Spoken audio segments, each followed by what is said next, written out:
The city of Viridia was a tale of two realities, its gleaming new towers casting long, indifferent shadows over the forgotten alleyways where souls like mapmaker Morgan sought refuge. Morgan, once a respected urban planner named Alistair Finch, now navigated the city's underbelly, his worldly possessions contained in a battered shopping cart. His treasures were not coins or hoarded scraps, but discarded maps, topographical surveys, old tourist guides, crumpled architectural blueprints. Upon sheets of salvaged cardboard, he meticulously drew his own versions of Viridia maps, not of concrete and steel, but of memory, emotion, and the unseen currents that flowed through the city's heart. He charted the alley where the stray cats held their nightly parliament, the park bench where lonely dreams were dreamt, the precise locations where the city's forgotten histories whispered the loudest. Tonight, a raw wind, smelling of impending rain and the distant, metallic tang of the river, whipped through the narrow passage Morgan called Whisper Wind Way. He was painstakingly adding a new layer to his atlas of fleeting joys, a meticulously detailed rendering of a patch of resilient wildflowers he'd discovered growing through a crack in the pavement beside a condemned theater. His fingers, gnarled by weather and time, moved with surprising delicacy, a charcoal stub his only instrument. A flutter of movement at the alley's mouth drew his attention. An elderly woman, her silver hair disheveled, and her eyes wide with a bewildered fear, stumbled into view. She clutched a small, embroidered purse to her chest as if it were a life raft.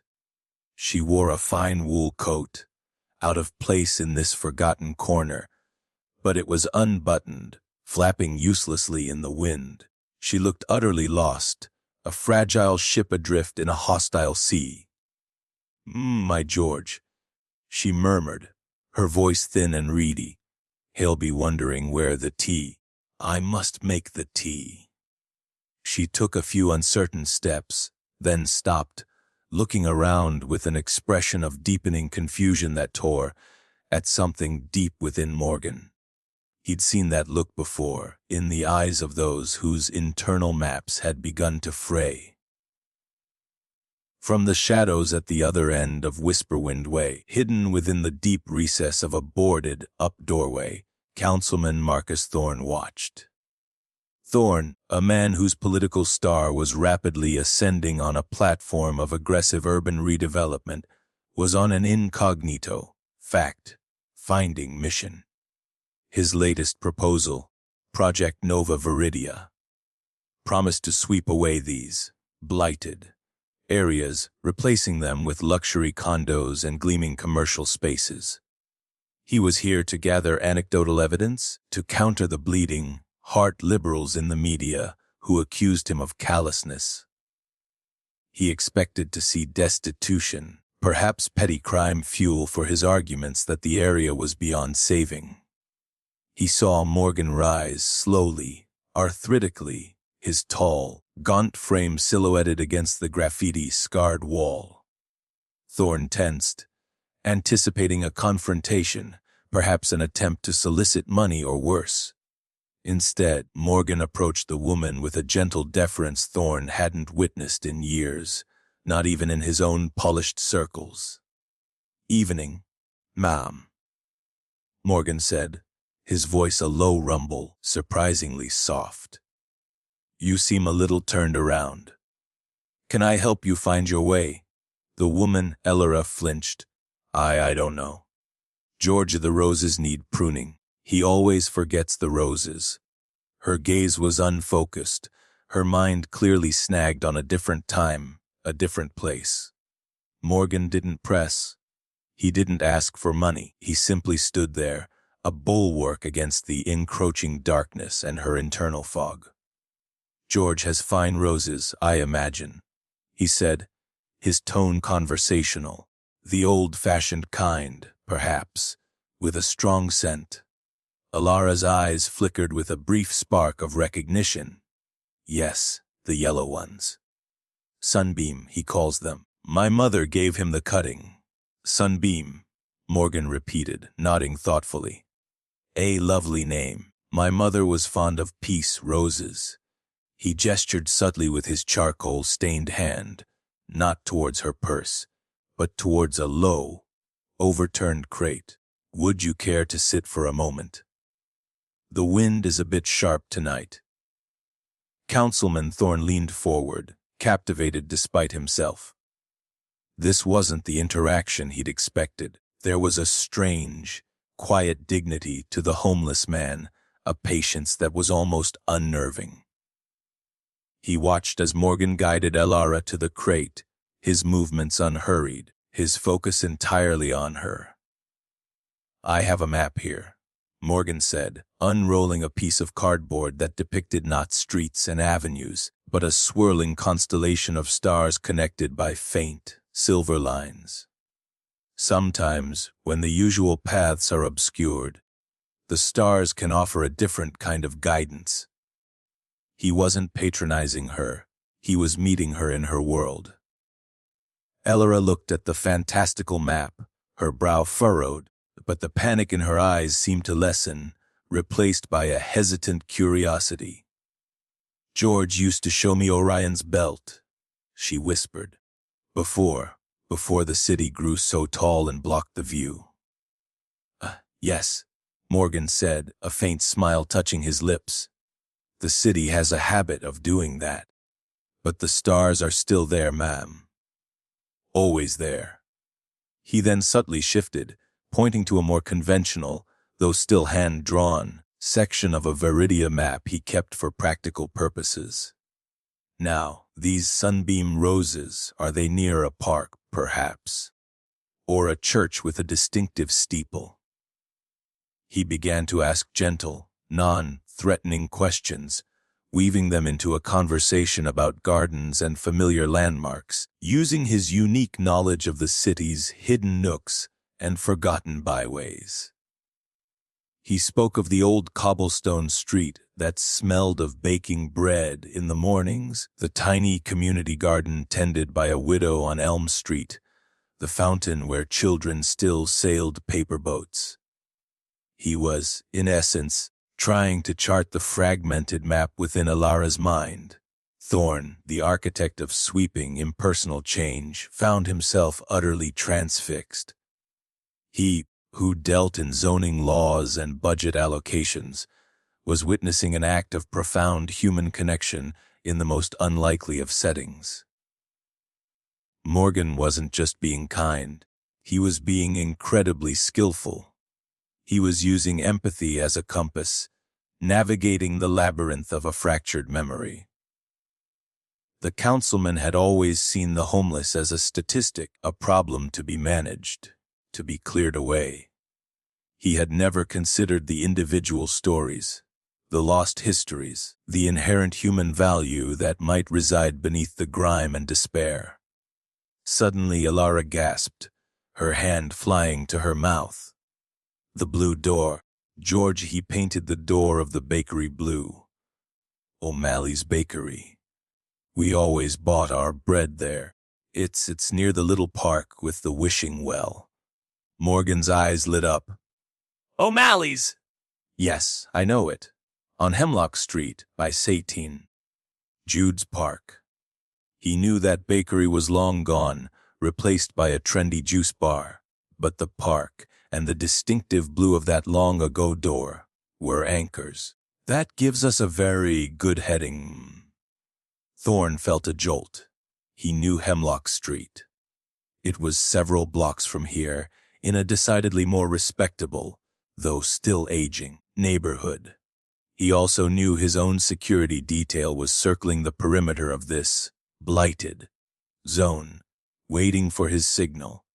He could step out now, take charge, call the authorities.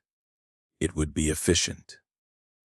But he remained in the shadows, a strange reluctance staying his hand. He wanted to see how this played out. He was witnessing something raw and authentic, a form of human GPS rooted in shared experience and gentle persistence. Morgan, the mapmaker of lost souls, was doing more to help this woman than any city service Thorne had ever implemented. The realization was a quiet, unsettling tremor in the foundations of Marcus Thorne's carefully constructed worldview. He had come seeking justification for erasure, and instead he was finding a profound argument for preservation, not of buildings, but of the intricate, often invisible, human networks that truly made a city. The incandescent inferno of the kitchen at El Toil Door was Salma's daily battlefield and strange sanctuary. Once the celebrated owner of Aleppo's Hearth, a Damascus restaurant famed for its fragrant, soulful cuisine, she was now Salma Hassan, refugee cleaner, an almost invisible presence polishing the gleaming chrome and scrubbing the imported Italian tiles of Chef Antoine Dubois' Michelin-starred establishment. The clatter of pans, the barked orders, the frenetic dance of the chefs, it was a symphony of controlled chaos she understood intimately, yet was now forever on its periphery. Her hands, which once coaxed magic from spices and dough, now wielded mops and scouring pads. Tonight, the tension in the kitchen was thicker than Dubois' famously rich bechamel. Ben Carter, a young, eager chef with a mountain of culinary school debt and a rapidly diminishing reservoir of confidence, was on the verge of being spectacularly fired. His last 3 original dishes had been met with Dubois' theatrical disdain, and worse, with the stony silence of the restaurant's enigmatic owner, Julian Thorne. Thorne, a notoriously harsh food critic who had leveraged his acerbic wit and discerning palate into a restaurant empire, was rumored to be making an unannounced visit. In reality, Thorne, disguised in a simple waiter's uniform and observing from the kitchen's steamy service entrance, had been there for hours. His restaurant was flagging. The spark was gone, replaced by rote perfection. He needed to understand why. Salma, while meticulously cleaning a stainless steel countertop, watched Ben. His face was pale, his hands trembled as he fumbled with a microplane, grating zest onto a dish that already looked overworked and uninspired. She saw not just his fear, but the flicker of passion he was desperately trying to keep alive. She recognized the ghost of her own ambition in his eyes. Dubois, culinary tyrant with a perfectly coiffed mane of silver hair, swept past Ben's station. "Carter, is that pathetic puddle of ennui ready for plating, or are you attempting to bore the ingredients into submission?" Ben flinched, muttering a defeated, "Yes, chef." Salma's heart ached for him.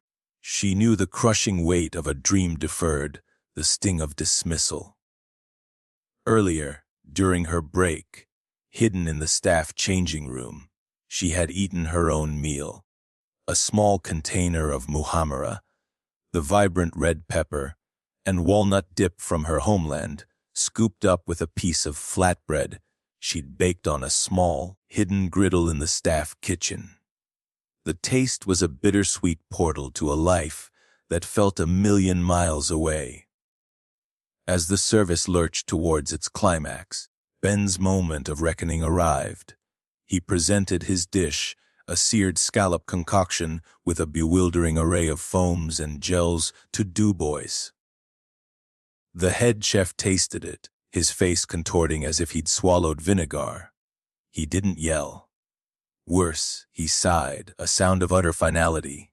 "Carter, pack your knives." Ben's shoulders slumped, the fight visibly drained out of him. He nodded, turned, and walked towards his station, his movements leaden. The other chefs, usually quick with a callous remark, avoided his gaze. It was in that moment, as Ben began to slowly, methodically, collect his tools, his face a mask of quiet despair, that Salma acted. It wasn't a grand gesture. It was swift, almost unseen. While wiping down a supposedly empty prep station near the hot pass, she saw her chance. One of her small, leftover flatbreads, perfectly golden, was still wrapped in a napkin in her apron pocket. Beside it, a tiny dollop of her vibrant mohamara remained in its container. With the deftness of a seasoned chef, shielded by the steam from a pot of simmering stock and the general kitchen claimer, she arranged the mohamara on the flatbread, adding a tiny sprig of parsley she'd saved from a discarded bunch. It was simple, ancient, a whisper of home. She placed the small, unassuming offering on a clean, warmed side plate she'd discreetly procured, then slid it onto the hot pass just as Ben walked by, his head bowed. "Chef Ben," she said, her voice barely audible above the din, gesturing with her eyes towards the plate. Perhaps for strength. For the road. Ben paused, confused. He saw the plate. It was nothing like the elaborate, tortured constructions toiled door was known for. It was honest.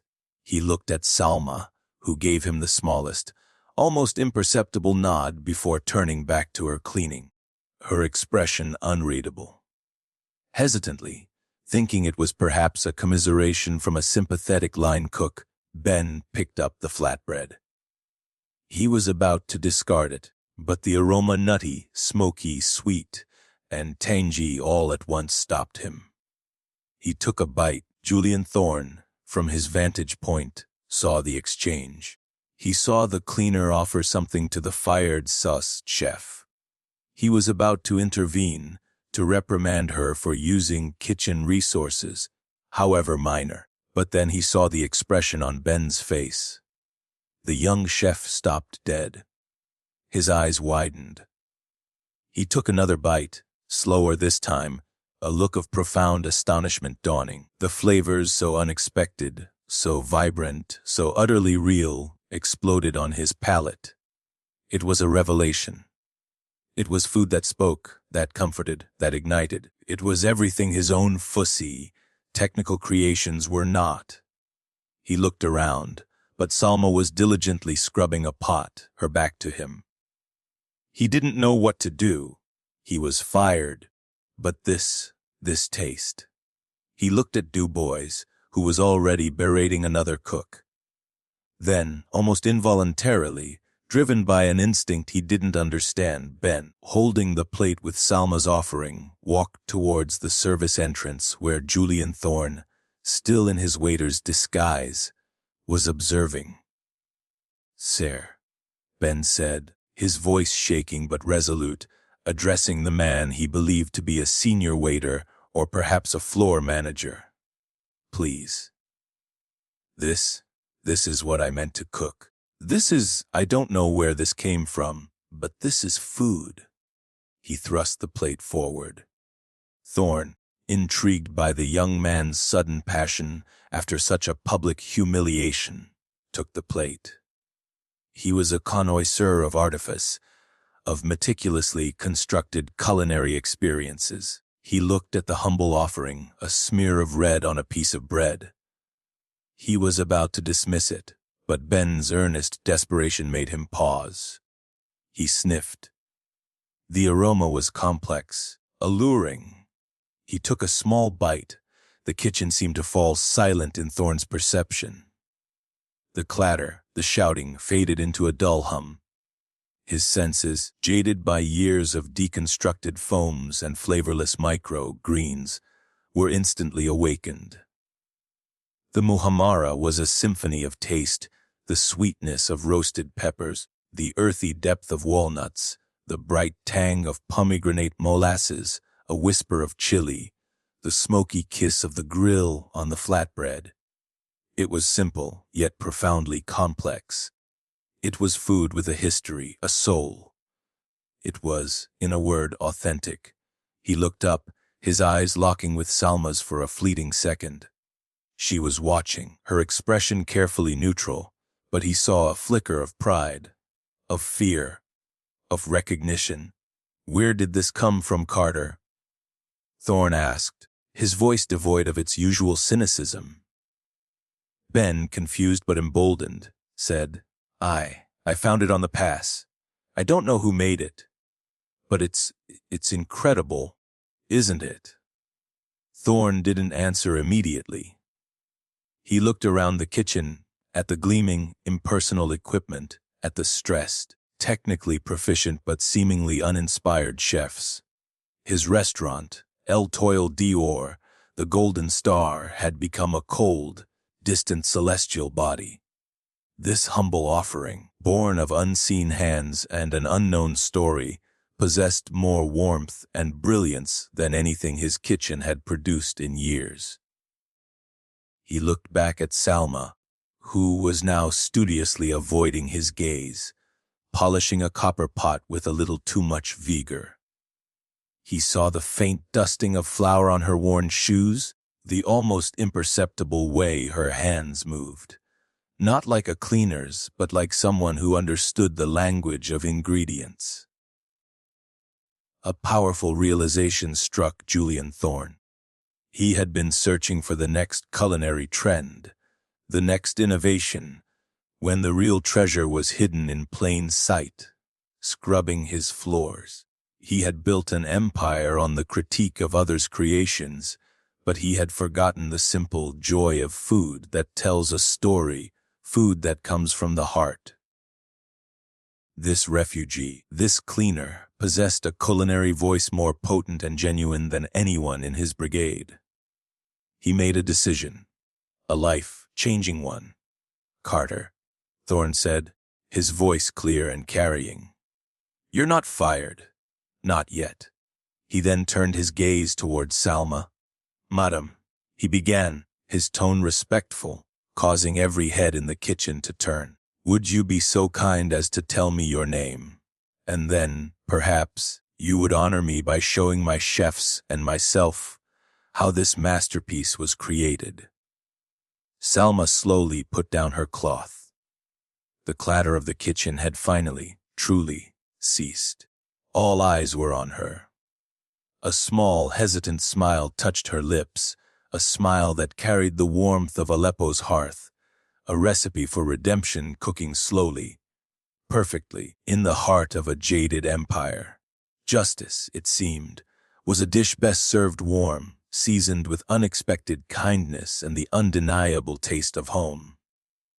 The sprawling, obsidian campus of OmniCorp headquarters was an island of sterile modernity, particularly desolate under the shroud of a raging blizzard. Sam, Bellwether, night watchman, moved through its silent, motion-sensitive, lit corridors like a ghost in a glass tomb.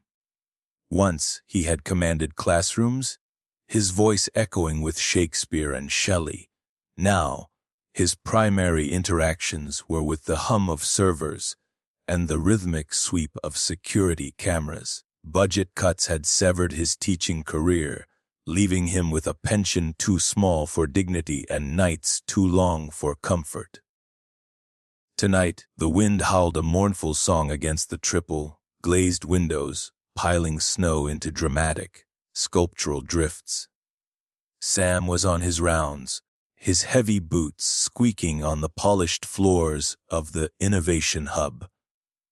A vast, empty atrium designed to foster collaboration, but currently just amplifying his solitude. It was then he saw it, a flicker of movement near the loading docks, picked up by the external camera feed on his monitor.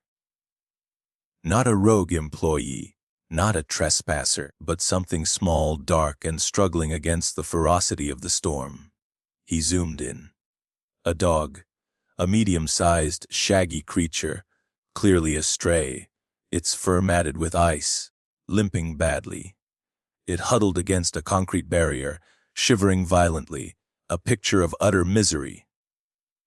Company policy was clear: no animals on campus, report any breaches to Central Security, who would then call animal control. Efficient, impersonal. From her penthouse office, far above the storm-lashed city, but with a direct, private feed to every camera on the Omnicorp campus, CEO Victoria Chen watched the same scene. She hadn't left her office in 36 hours, fueled by caffeine and a ruthless determination to finalize a brutal, but, in her view, necessary restructuring plan. Her world was one of profit margins, shareholder value, and a relentless pursuit of efficiency. She monitored the cameras obsessively, not out of paranoia, but from a detached need to control every aspect of her domain. The dog was an anomaly, an untidy variable in her ordered universe. She expected her night watchman to follow protocol. Sam, however, hesitated. He looked at the suffering animal on the screen, then around the empty, opulent atrium. The building was filled with cutting-edge technology, ergonomic furniture, and millions of dollars of abstract art, yet it felt profoundly empty of warmth. He thought of the countless lectures he'd given on empathy, on the human condition, now reduced to this silent, solitary vigil. He made a decision that was against every rule in the Omnicorp handbook. Victoria Chen watched, intrigued and faintly annoyed, as the night watchman, instead of making a call, put on his heavy coat and headed towards the loading dock. What was he doing? Wasting time. Exposing himself to the storm. It was inefficient. Sam battled his way through the wind and snow, the icy blast stinging his face. He found the dog, whimpering softly, its eyes filled with a mixture of fear and pain. "Easy now, fella," Sam murmured, his voice gentle, a tone he hadn't used much since his teaching days. "You're in a bit of a fix, aren't you?" The dog flinched but didn't snap. Sam slowly extended a hand, letting the creature scent him. He saw its injured paw bleeding slightly. Returning to his small security office, he rummaged through his meager personal locker. He had half a sandwich, an apple, and a small, sealed first aid kit he kept for minor scrapes. He also had an old, threadbare towel he used to wipe down his station. Victoria, via the loading dock camera, and then the internal ones as Sam carefully coaxed the dog inside, watched this unfold with a growing sense of something other than irritation. She saw him gently clean the dog's paw with an antiseptic wipe from his kit, his large, weathered hands surprisingly tender. She saw him offer a piece of his sandwich, which the dog, after some hesitation, devoured. He laid down the old towel in a sheltered corner of the heated loading bay, creating a makeshift bed. He even found a discarded plastic container and filled it with water from the cooler. He named it Shadow, for its dark fur and its sudden appearance out of the storm's darkness. Throughout the long hours of the blizzard, Victoria found her attention repeatedly drawn to the split screen, showing Sam and Shadow. She saw Sam check on the dog during his rounds, speaking to it in quiet, comforting tones. He didn't coddle it excessively, but there was a steadfast, practical kindness in his actions. He even read aloud for a while, not from Shakespeare, but from the Omnicorp employee manual, his voice dryly humorous as he explained the intricacies of the fire safety protocol to his canine audience. Shadow, curled on the towel, seemed to listen, its tail giving a weak thump. Victoria Chen, the architect of ruthless efficiency, the woman who prided herself on her unsentimental pragmatism, felt an unfamiliar pang. Her own life was a monument to control and isolation. Her apartment was as sterile as her office. Her relationships were transactional. She hadn't owned a pet since she was a child. There was no room for such inefficiencies in her meticulously planned life. Yet, watching this old night watchman, a man her company paid a minimal wage, extend such simple, unrewarded compassion to a stray animal. She saw a richness, a humanity that was starkly absent from her own existence. Sam wasn't expecting a reward. He wasn't performing for an audience, or so he thought. It was a pure act of empathy, a small beacon of warmth in the cold, impersonal monolith she had built. The blizzard raged outside, but inside Victoria Chen, a different kind of storm was brewing. The restructuring plan on her desk, the one that would eliminate hundreds of jobs for the sake of a fractional percentage point increase in shareholder value, suddenly felt distasteful. The carefully crafted euphemisms, synergies, right-sizing, streamlining, now seemed like cowardly veils for a profound lack of compassion. Sam's quiet vigil with Shadow wasn't just about a dog. It was a reflection of a different set of values her company, and she herself had dismissed as irrelevant. It highlighted a deep, aching loneliness not just in the empty halls of Omnicorp, but within its CEO. As dawn approached and the storm began to subside, Victoria Chen did something highly inefficient. She closed the restructuring plan. She picked up her phone, but instead of calling her COO to greenlight the layoffs, she called her head of HR. "Miranda," Victoria said, her voice lacking its usual icy edge. "Cancel my morning meetings. I want to discuss a new initiative, something about employee wellness, and perhaps corporate responsibility. Specifically, I was thinking about community engagement, perhaps starting with local animal shelters." Miranda was stunned into silence for a moment. "Ms. Chen, are you all right?" "I'm fine." "Miranda?" Victoria said, a ghost of a smile playing on her lips as she watched Sam gently stroke Shadow's head on the security feed. "Actually, I think I'm better than fine." The next day, an internal memo announced a company-wide review of employee support programs and the establishment of the Omnicorp Cares initiative. Sam Bellwether was surprised to be called to HR, not for a reprimand, but for a commendation and an unexpected offer. A newly created position in community outreach, utilizing his communication skills and clear empathy. And Shadow, after a vet check discreetly arranged and paid for by an anonymous admirer from the executive suited, he became an unofficial, then official, therapy dog for Omnicorp, his gentle presence a reminder that even in the most sterile environments, warmth and connection could take root. Victoria Chen never mentioned her silent observation of that stormy night. But those who worked closely with her noticed a subtle shift.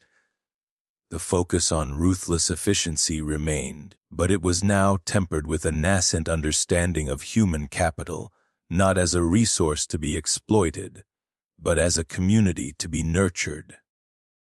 The campus, once a monument to cold ambition, slowly began to feel a little more like a place where humans, and even the occasional well-behaved canine, could belong. Poetic irony, perhaps, that a stray dog and a nearly forgotten night watchman had taught one of the world's most powerful CEOs the true meaning of watching out for others. The cobblestone square of Porto Alegre, usually a picturesque postcard of old-world charm, was today a riot of color, sound, and scent. The annual festival of flowers was in full swing, a chaotic ballad of tourists, vendors, street performers, and locals. Amidst it all, almost invisible in his faded blue overalls, moved 70-year-old Elias, his broom his only companion. For decades, Elias had swept the streets of Porto Alegre, his movements a slow, rhythmic dance against the tide of city life.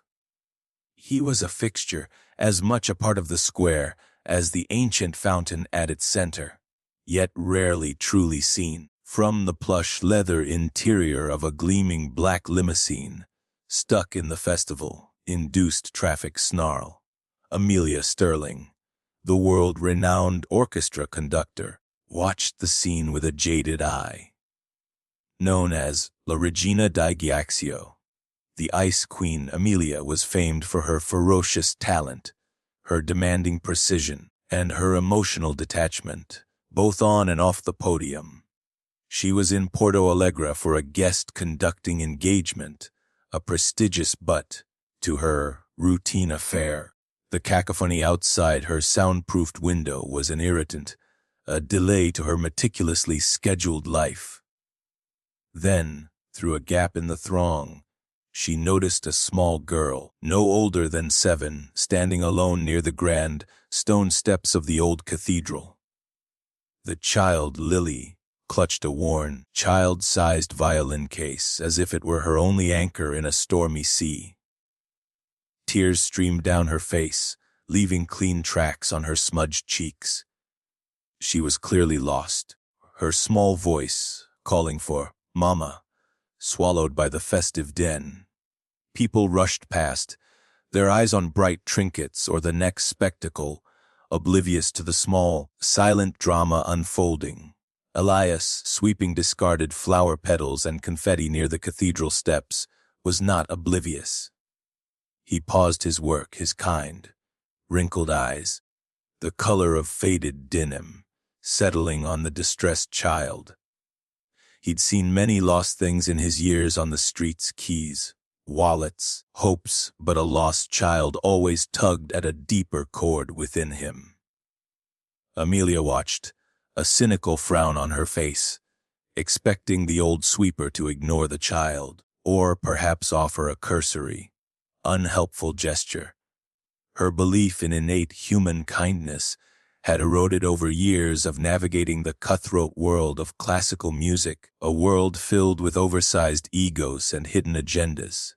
Instead, Elias leaned his broom against the ancient stone wall and approached Lily slowly, cautiously, so as not to frighten her further. He knelt, bringing himself down to her eye level, a gesture of profound, unpretentious empathy. "Ciao, Piccolina," he said, his voice soft, like the rustle of dry leaves. "Are you looking for someone?" Lily hiccuped, nodding, her lower lip trembling. "My mama and papa. We were watching the puppets, and then so many people." The puppets?" Elias said, nodding sagely. "They can be very distracting." "My name is Elias. What's yours?" "Lily," she whispered, clutching her violin case tighter. "Lily, like the beautiful flowers." Elias smiled, a network of warm crinkles appearing around his eyes. "And what do you have there?" "A treasure box," he asked, gently indicating the violin case. Lily nodded shyly. "It's my violin. Papa is teaching me." "A violin?" Elias's eyes lit up with genuine interest. "That is a wonderful treasure. Music is a good friend, especially when you feel a little lost." He didn't press her for details about her parents immediately, didn't bombard her with questions. Instead, he created a small oasis of calm amidst the festival's chaos. Amelia Sterling, observer in her cocoon of luxury, found herself leaning closer to the window. The interaction was unexpected. There was no artifice in the old man's demeanor, no ulterior motive she could discern. It was simple, human connection. "Perhaps," Elias continued gently, "while we wait for your mama and papa to find us, you could introduce your violin to the sunshine. Sometimes, a little music helps people find their way." Lily hesitated, then, encouraged by his gentle gaze, she fumbled with the latches of her case. She drew out a small, slightly battered violin. Elias watched, his expression one of quiet encouragement. "Would you play something for me, Lily?" he asked. "Just a little tune. The flowers in the square would love to hear it, I'm sure." Shyly, Lily tucked the violin under her chin. Her bow hold was a little awkward, her stance uncertain. She began to play. It wasn't a polished performance. Notes squeaked, the rhythm faltered. It was the hesitant, raw sound of a beginner. To Amelia Sterling, whose ears were attuned to the flawless perfection of world-class orchestras, the sound should have been grating. But it wasn't. Filtered through the lens of the old street sweeper's patient kindness, Lily's playing held a certain fragile beauty, an unvarnished honesty. What captivated Amelia more, however, was Elias. He wasn't just listening, he was hearing. His eyes were closed, a soft smile on his lips, his head tilted as if savoring every imperfect note. He wasn't judging the technique, he was embracing the effort, the courage of the child. When Lily finished her shaky rendition of Twinkle, Twinkle, Little Star, Elias applauded softly. Brava, Lily! Bellissima! That was like sunshine after a spring rain. A small, watery smile finally broke through Lily's tears. In that moment, a police officer, alerted by a concerned vendor Elias had quietly signaled earlier, approached. The reunion with Lily's frantic parents, guided to the spot by the officer, was emotional and swift. They showered Elias with grateful thanks, offering him money, which he politely declined with a smile and a wave of his hand. Just happy she's safe. And her music, it brightened the square. As Lily's parents led her away, she turned and waved shyly at Elias, who waved back before picking up his broom and resuming his patient, rhythmic sweeping, once again blending into the fabric of the city. Inside the limousine, Amelia Sterling was profoundly shaken. The Ice Queen felt a thaw she hadn't experienced in decades. Elias's simple, unheralded act of compassion, his ability to see and nurture the spark in a lost child, his genuine appreciation for Lily's raw, imperfect music, it stood in stark contrast to her own world, so often characterized by brutal critique and the relentless pursuit of an unattainable, sterile perfection. She had built her career on identifying flaws, on demanding more, on pushing musicians to their breaking points. When was the last time she had simply encouraged, simply appreciated the nascent beauty in an unformed talent? The traffic finally began to move. Her car glided away from the square, but Amelia couldn't shake the image of the old street sweeper and the little girl with her violin. The sounds of Lily's hesitant playing, framed by Elias's gentle encouragement, echoed in her mind, more powerful than any symphony she had recently conducted. That evening, Amelia Sterling delivered a technically flawless but, by her own admission later, emotionally hollow performance. But something had shifted within her. The encounter in the square had planted a seed. She began to question the very foundations of her artistic philosophy. Was high art meant to be an exclusive domain for the perfect, or could it also be a refuge, a source of encouragement, a voice for the unseen and the unheard?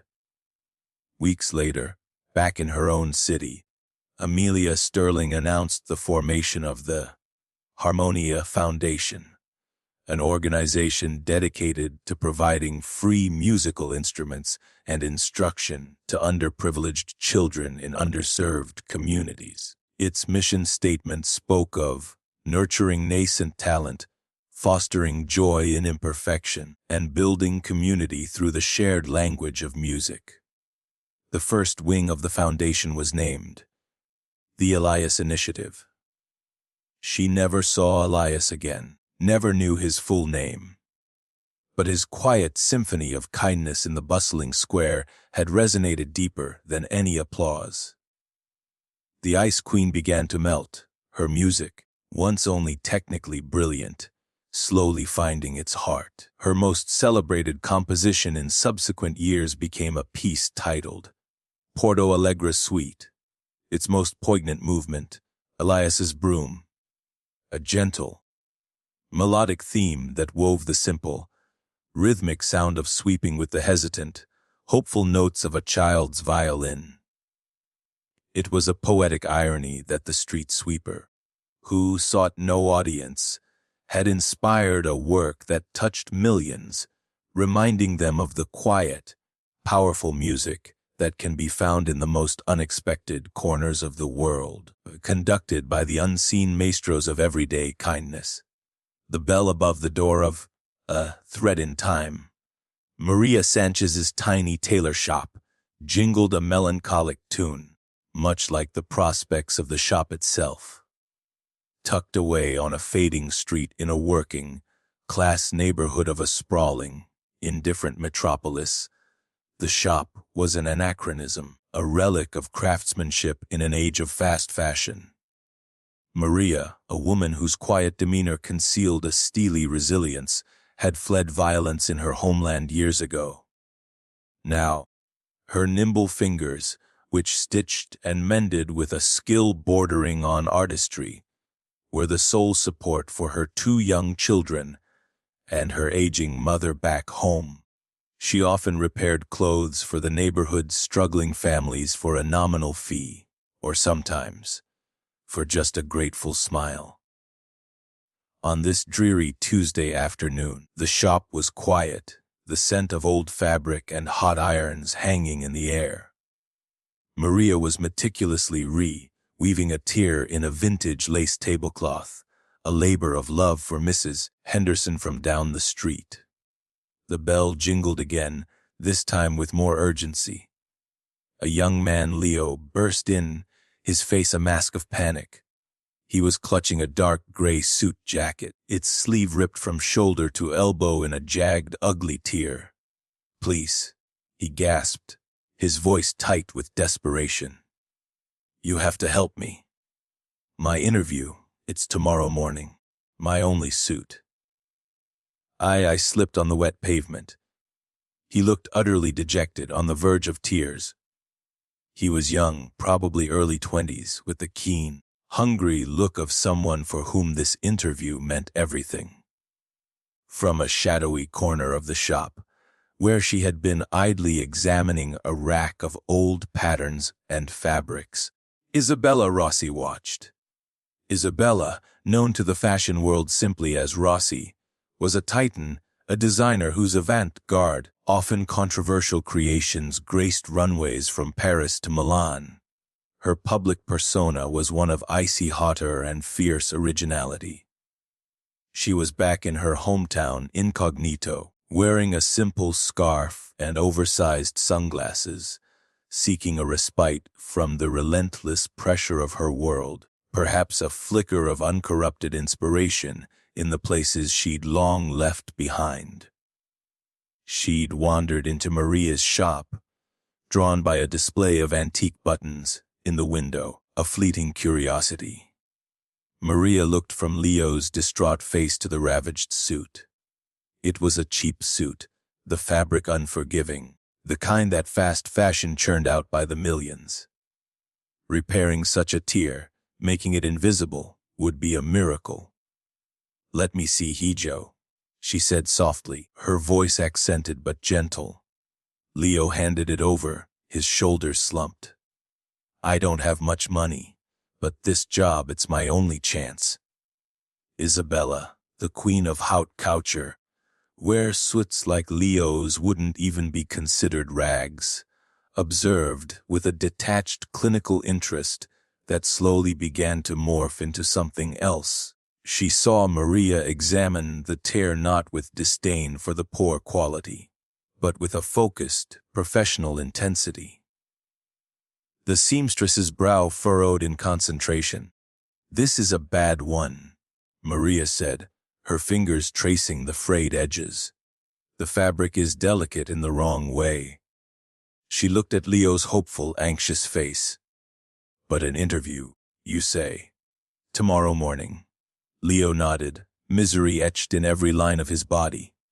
9 a.m. It's with a big tech firm, a trainee programmer position. It could change everything for my family. Maria was silent for a moment, her gaze distant, perhaps thinking of her own family so far away, their future tethered to the dance of her needle. Then, a small, determined smile touched her lips. "All right," she said. "Leave it with me. Come back in 2 hours. And don't worry about the cost right now. We'll talk about that when you have the job." Leo's eyes widened. "Really? But are you sure? It's so badly torn." "I am sure I will try my very best," Maria said, her voice imbued with a quiet confidence. "Now go home, get some rest, think good thoughts for your interview." She offered him a small, encouraging pat on the arm.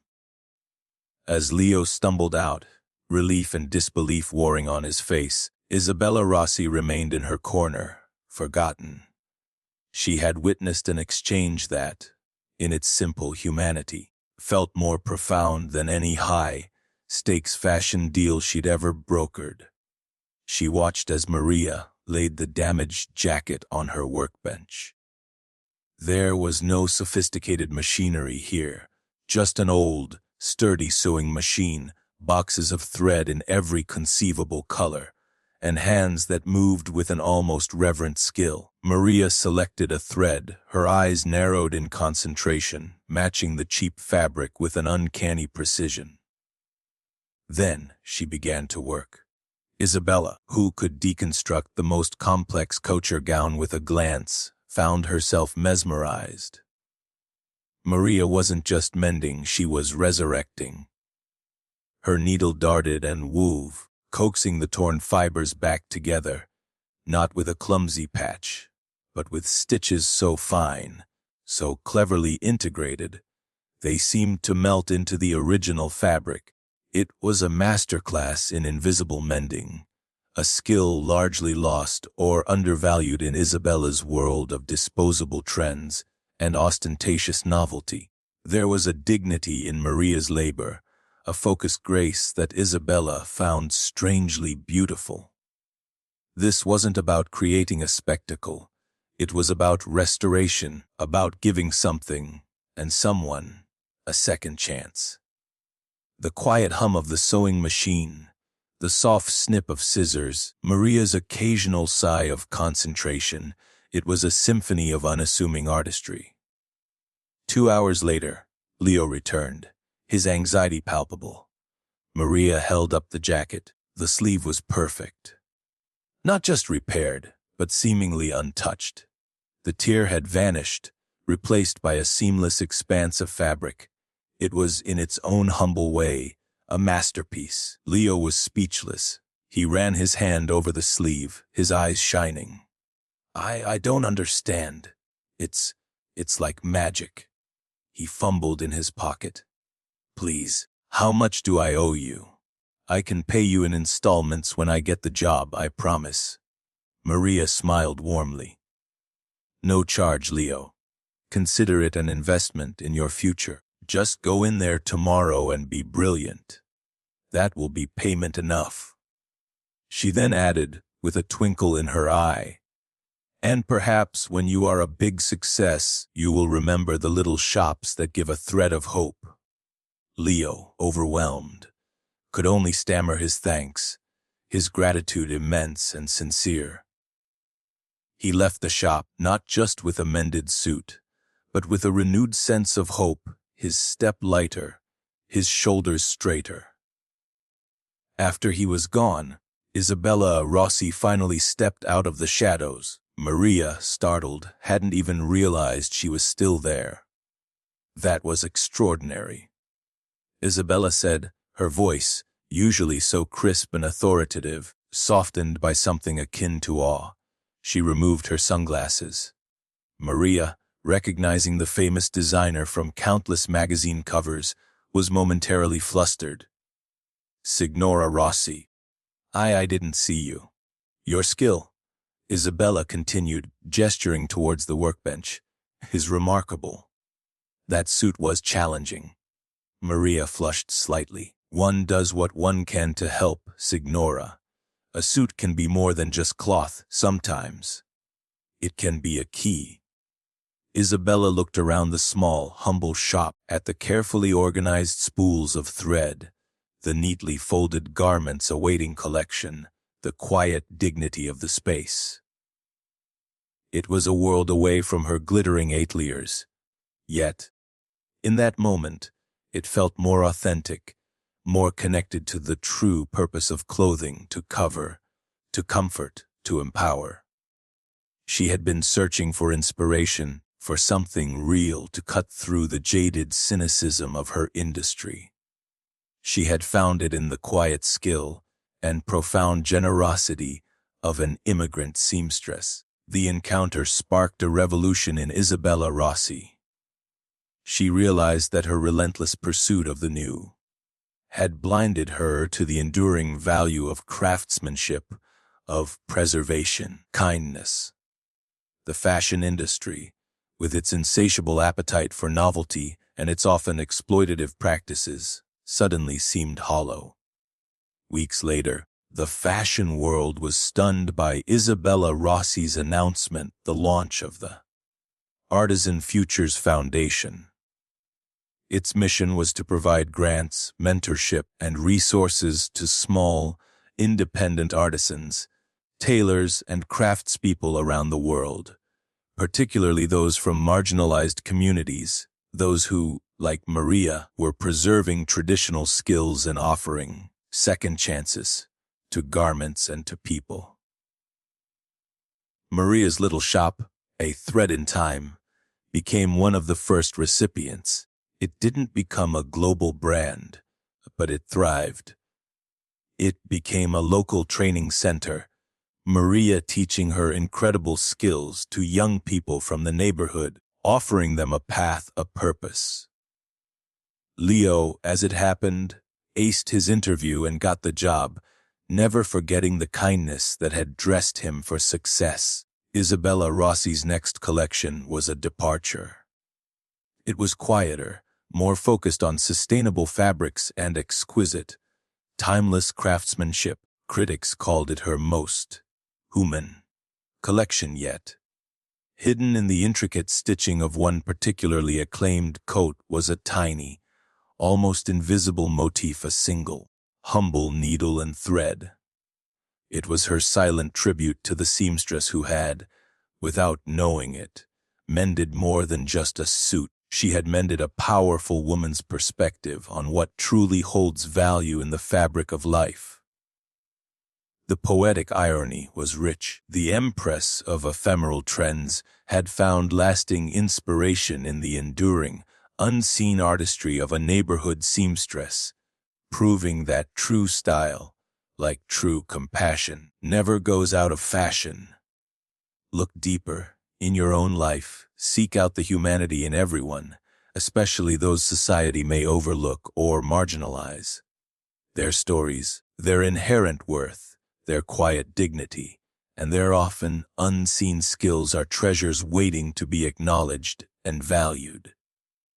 Listen with an open heart. Be willing to have your own beliefs and perspectives gently questioned, perhaps even transformed by the lived experiences of others. True understanding and empathy blossom when we approach each other with curiosity rather than judgment. Act with courage and kindness. You don't need a secret audience or immense power to make a difference. Offer your help where you see a genuine need, however small it may seem. A simple gesture, a listening ear, a shared resource, or a moment of connection can ripple outwards in ways you may never fully know. If you are in a position of influence, consider how you can wield it to uplift, to foster justice, and to build bridges of understanding. The cartographer of lost souls, the refugee with her hidden recipe, the night watchman with his quiet vigil, the street sweeper conducting a symphony of kindness, and the seamstress weaving threads of second chances. Each reminds us that every individual has the capacity to mend a tear in the fabric of our world. What quiet act of grace will you offer today? Whose unseen story will you choose to acknowledge? Let us each strive to be that unexpected kindness, that moment of connection, that catalyst for positive change. For in nurturing the inherent goodness within ourselves and recognizing it in others, we collectively contribute to a more compassionate, just, and hopeful world.